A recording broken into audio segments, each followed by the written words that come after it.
এই ডিজাৰখনো আনি থোৱা কেইদিনমান হ'লে ডিটেইলছৰ ভিডিঅ' বনাম বুলি ভাবি মই বনাবই পৰা নাই, সময়ে পোৱা নাই।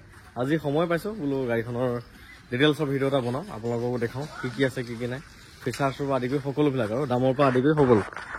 এইখন আছিল 2012 চনৰ ডিজাৰ।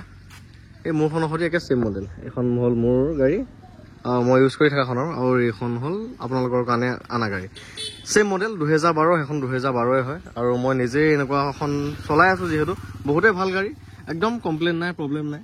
মানে লং জাৰ্ণি যোৱাকৈ হওক বা শ্বৰ্ট জাৰ্ণি যোৱাকৈ হওক বা ৰাফ ইউজ কৰাকৈ হওক বা লোকেলত চলোৱাকৈ হওক, চব ফালৰ পৰাই পাৰফেক্ট গাড়ী। তেলৰ মাইলেজ ভাল, 22-23 পাবই পাব। ল' মেইনটেনেঞ্চ, মানে পাৰ্টছৰ দাম কম, গাড়ীখন খুব কম খৰচত ঠিক হৈ আহে মানে, আৰু বেমাৰ নোলায়। ডিজেলৰ হয় আৰু মাৰুতি চুজুকিৰ হয়, মানুহে বিচাৰি থাকে মাৰুতি চুজুকি। গতিকে সকলোৱে ল'ব পৰা গাড়ী হৈছে এইখন। মানে ধনী হওক দুখীয়া হওক, আমাৰ নিচিনা মিডিল ক্লাছ হওক, চবেই ল'ব পৰা গাড়ী এখন চুইফ্ট ডিজাৰ। এইখন কমাৰ্চিয়েলি পাৰপছতো ইউজ কৰিব পাৰে, মানুহে নিজৰ সংসাৰ এখন চলাব পাৰে এইখন গাড়ী দিয়ে ভাড়া চাড়া মাৰি। বহুতে মোক কমেণ্ট কৰি থাকে, দাদা ভাড়া চাড়া মাৰাৰ কাৰণে পাৰফেক্ট গাড়ী কি? এইখন চুইফ্ট ডিজাৰ একদম পাৰফেক্ট গাড়ী।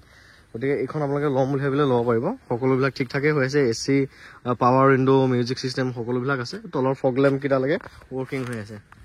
দেখাটো ধুনীয়া লগা হৈ আছে গাড়ীখন, কাৰণ ক্ৰম এচেছৰিজ ঢেৰ লগোৱা আছে। আৰু মোৰ গাড়ীটো আপোনালোকে পাব নন এক্সিডেণ্টেল আৰু ষ্টিল ইঞ্জিনৰ গেৰেণ্টি মোৰ ফালৰ পৰা একদম 100% পাব। এখন গাড়ীত যেতিয়া ইঞ্জিনটো ভাল থাকে, তাতকৈ একো নালাগে। গাড়ী এখনৰ মেইন পইণ্টটো হৈছে ইঞ্জিন। ক'ৰবাত বডি এখন স্ক্ৰেচ আছে, ক'ৰবাত ৰং কৰা আছে, সেইটো মেটাৰ নকৰে। গাড়ীখনৰ ইঞ্জিনটো ভাল হ'ব লাগে, মেকানিজমটো ভাল হ'ব লাগে, ৰাস্তাত আপোনাক ধোকা দিব নালাগে। এতিয়া ধৰক এই গাড়ীখন লৈ মই গোটেই অসমখন ঘূৰি ফুৰোঁ। সেইদিনাখন মাহঁতকো নি তিনিচুকীয়া, ডিব্ৰুগড় গোটেইখন ঘূৰাই লৈ আহিলোঁ। কিন্তু মই এই দাগীখিনি হৈ ঘূৰি ফুৰিলোঁ, এই দাগীখিনি এনেকৈ থাকিল। এইখিনিয়ে ক'তো মোক প্ৰব্লেম নিদিলে দাগীখিনিৰ কাৰণে। কিন্তু গাড়ীখন যদি মেকানিজমটো প্ৰব্লেম হ'লহেঁতেন, ইঞ্জিনৰ প্ৰব্লেম হ'লহেঁতেন, মই ঘূৰিবই নোৱাৰোঁ, যাবই নোৱাৰোঁ।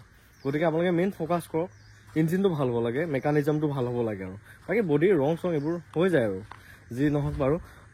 আৰু ছেকেণ্ড হেণ্ড গাড়ী এখনত, যিহেতু ছেকেণ্ড হেণ্ডেই আপুনি লৈ আছে, মই বহুত মানুহক দেখিছোঁ মানে চিক চাক টাইপৰ, মানে গাড়ীখন এইকণ দাগি আছে, এইকণ এনেকুৱা, মানে এইবোৰ চাই থাকে। কিন্তু সেনেকুৱা নহয়। ছেকেণ্ড হেণ্ড গাড়ী এখন ল'বলৈলগীয়া হ'লে মেইন বস্তু আপুনি ইঞ্জিনটো চাওক, বডিটো নন এক্সিডেণ্টেল হ'ব লাগে, এই দুটা পইণ্টে চাওক।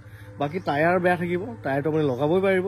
ছাছপেনশ্যনৰ টুকটাক কাম থাকিলে সেয়াও কৰাব পাৰিব। সেইবোৰ হৈছে বাহিৰা কাম, সেইবোৰ হৈছে ৰানিং কাম। আপুনি নতুন গাড়ীখনতো সেইখিনি কাম কৰাব লাগিব এটা সময়ত, পুৰণা গাড়ীখনতো কৰাবই লাগিব। আৰু সেইবোৰ কাম এবাৰ কৰাৰ পিছত বহুত দিনলৈ কথাই নাই। গতিকে ছেকেণ্ড হেণ্ড গাড়ী এখনত সেই দুটা পইণ্ট বেছি ফ'কাছ কৰিহে লওক। আৰু পুৰণা গাড়ীখন লৈ আপুনি টুকটাক কাম কৰিবই লাগিব, সেইটো কোনো ডাঙৰ কথা নহয়, কাৰণ গাড়ীখনে আপুনি ছেকেণ্ড হেণ্ড লৈ আছে। গতিকে নতুন ল'ব গ'লেতো কিমান টকা লাগি যায় জানে।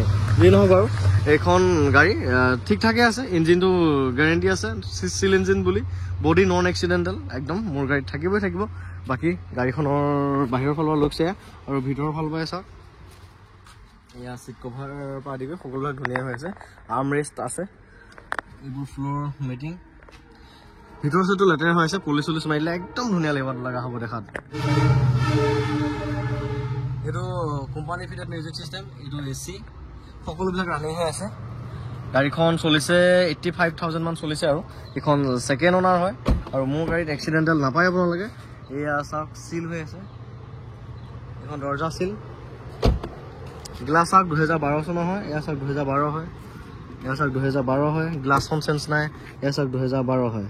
গ্লাছখনে যেতিয়া অৰিজিনেল হৈ আছে, এক্সিডেণ্টেলৰ কোনো কথাই নকয়। এইখন চাওক পিছৰ, এয়া চাওক 2012 চনৰ মেনুফেকচাৰিং, আৰু 2012 চনৰে গাড়ী হয়, ৰেজিষ্ট্ৰেশ্যনো। স্ক্ৰেচ নাই, যি আছিলে বাৰু বাম্পাৰ চাম্পাৰ মই অলপ ৰং চং কৰি দিছোঁ। এয়া 12 চনৰ গাড়ী, এয়া 12 চনৰ গাড়ী। গতিকে এক্সিডেণ্টেলৰ কোনো কথা আহি নপৰে। টায়াৰবিলাক মোটামুটি ঠিকেই আছে। আৰু এয়া ফেণ্ডাৰ লাইনিংটো লগাই দিছোঁ নতুনকৈ। গাড়ীখনৰ দামটো আছিলে 2,20,000 টকা। 2,20,000 টকাত আপোনালোকে লৈ ল'ব পাৰিব, ইনক্লুডিং ট্ৰেন্সফাৰ। এই গাড়ীখন লৈ আপুনি ধুনীয়াকৈ চলাই থাকিব পাৰিব, কোনো অসুবিধা নাই। বেছি যদি আপোনাৰ গাড়ী এখনৰ প্ৰয়োজন হয়, বা বেছি আপোনাৰ যদি ডেইলি গাড়ী ইউজ হয়, ডেইলি গাড়ীৰ প্ৰয়োজন হয় অ'ত ত'ত যাবলৈ, বা মোক সদায় গাড়ী চলাবই লাগে 50 কিলোমিটাৰ, তেতিয়াহ'লে এই গাড়ীখন লওক, বহুত পইচা মানে বাচি যাব। এল্ট' এখনত দিয়ে 20 মাইলেজ, এইখনত দিয়ে 23 মাইলেজ। এল্ট'খন হ'ল পেট্ৰলৰ লিটাৰ হ'ল 100 টকা, এইখনৰ লিটাৰ হ'ল 90 টকা। গতিকে ডিফাৰেঞ্চ বহুত আছে। এটা মোৰ নিজৰ ডিজাৰখন, আমি যিমান ৰানিং কৰোঁ নহয়, মানে তেলটো ভৰোৱাটো গাতে নালাগে, তাৰ কাৰণ তেল কম খাই যে, সেয়াহে কথাটো। যি নহওক এইখন ল'ব পাৰিব 2,20,000 টকাত, ইনক্লুডিং ট্ৰেন্সফাৰ। আৰু এচিৰ পৰা আদি কৰি সকলো ৰানিং হৈ আছে, বাহিৰৰ চাইডৰ পৰা একদম ধুনীয়া হৈ আছে, চলাবলৈ ভাল, পিক আপ চিকআপ বিৰাট ধুনীয়া। গাড়ীখন আহিলে চলাই চালে আপোনালোকে গম পাব নহয়। যিহেতু ময়ো এখন নিজে ডিজাৰ চলাই আছোঁ এইটো মডেলৈ, গতিকে এইখনৰ কথা মই ভালকৈ জানো। খৰচীয়া গাড়ী নহয়, ভালকৈ আপুনি মেইনটেইন কৰি ৰাখিলে গাড়ী কেতিয়াও বেমাৰ নলয়, কেতিয়াও বেয়া নহয়। আৰু ইঞ্জিনটো এনেকুৱা এটা বস্তু আপুনি চলাই বেয়া কৰিব নোৱাৰে, আপোনাৰ নিজৰ ভুলত বেয়া হ'ব লাগিব। কেতিয়াবা গাড়ীখন ধৰক ৰেডিয়েটাৰ পানী নাই, পানী নোহোৱাকৈ আপুনি চলালে তেতিয়া বেয়া হ'ব পাৰে, বা ইঞ্জিনটো ধৰক কি হ'ল আপুনি চলাই গৈ আছে ক'ত পাথৰ চাথৰ তলত লাগি গ'ল, লাগি চেম্বাৰটো ফুটি গ'ল, ফুটি মবিল ওলাই পৰি গ'ল আপুনি তেনেকৈ চলাই ফুৰিছে, তেতিয়া মবিল নোহোৱাকৈ গাড়ীখন চলাইছে তেতিয়া ইঞ্জিন বেয়া হ'ব পাৰে। এনেই ইঞ্জিন কেতিয়াও বেয়া নহয়, যিমান কিলোমিটাৰ নচলক। মই Swift Dzire 4 lakh 5 lakh kilometre চলালৈকে দেখিছোঁ, একদম মানে চিল ইঞ্জিনত। আৰু মই এদিন ভিডিঅ' এটা দেখাইছিলোঁ অৱশ্যে, মই অৱশ্যে এদিন ভিডিঅ' এটা দেখাইছিলোঁ 4 লাখ কিলোমিটাৰ চলা চুইফ্ট ডিজায়াৰ এখন। গতিকে এইবোৰ বহুত লং লাষ্টিং গাড়ী হয়, ইঞ্জিনৰ আয়ুস বহুত বেছি। এইবোৰ 85,000 চলা 1 লাখ চলা একোৱেই নকয়। মোৰ নিজৰ গাড়ীখন 1,30,000 ওপৰত চলিলে, মাখন টাইপ হৈ আছে। গতিকে গাড়ী মেইনটেনেঞ্চৰ ওপৰত ডিপেণ্ড কৰে, মেইনটেনেঞ্চ ভাল হ'ব লাগে। আৰু আপুনি যেতিয়া ইঞ্জিন ভাল গাড়ীখন পায়ে আছে, সেই গাড়ীখন নিজৰ মতে আৰু অলপ যেতিয়া ভালকৈ মেইনটেনেঞ্চ কৰিব তেতিয়া আৰু বহুত লং লাষ্টিং হ'ব। আৰু এতিয়া 2,20,000 টকাৰ এখন ডিজায়াৰ ল'লে পিছত বেচিব গ'লেও 2 বছৰ চলাই বেচিব গ'লেও আপুনি 2 লাখ টকাই পাব। 2 লাখ টকা পালে আৰু 20,000 টকাহে আপুনি লছ কৰিলে 2 বছৰত, কি লছ বুলি কয় সেইটোতো, একো লছ বুলি নকয়। যি নহওক বাৰু গাড়ীখন ল'ম বুলি ভাবিলে ল'ব পাৰিব আৰু 2,20,000 টকাত। চেণ্টাৰ লগাব আদি কৰি সকলো আছে একদম।